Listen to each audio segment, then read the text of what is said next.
अति जलद व अचूक बातम्यांसाठी पाहत रहा महामीडिया 24 सदैव तत्पर। सन 2025-26 या शैक्षणिक वर्षातील एसएससी बोर्ड परीक्षा इयत्ता 10वीचा निकाल नुकताच जाहीर झाला असून खासदार बाळासाहेब माने एज्युकेशन ट्रस्ट रुकडी संचलित काकासाहेब माने हायस्कूल रुकडी या हायस्कूलचा सेमी इंग्रजी माध्यमचा 100% निकाल लागला आहे। तर या संपूर्ण हायस्कूलचा एकूण निकाल 90% एवढा लागला आहे। या हायस्कूलचा विद्यार्थी मयंक रवींद्र कांबळे याने 90% गुण मिळवून हायस्कूलमध्ये पहिला येण्याचा बहुमान मिळवला आहे।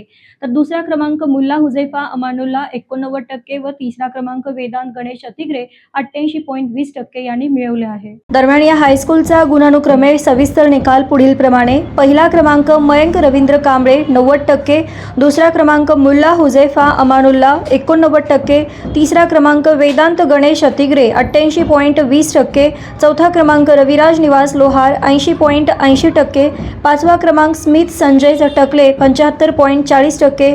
दरम्यान या सर्व यशस्वी विद्यार्थ्यांना संस्थेच्या अध्यक्षा माजी खासदार डॉक्टर निवेदिता माने, सचिव खासदार धैर्यशील माने यांची प्रेरणा मिळाली। तर मुख्याध्यापक श्री कोतमिरे व्हीटी सर यांचे बहुमोल प्रोत्साहन मिळाले। दरम्यान या भरघोस यशाबद्दल सर्व मार्गदर्शक, शिक्षक, शिक्षिका, शिक्षकेतर कर्मचारी, पालक व सर्व यशस्वी विद्यार्थ्यांचे संस्थेच्या वतीने हार्दिक अभिनंदन व्यक्त करण्यात आले। तर मग चला सबस्क्राईब करायला विसरू नका महामीडिया 24 न्यूज चॅनलला। महामीडिया 24 सदैव तत्पर।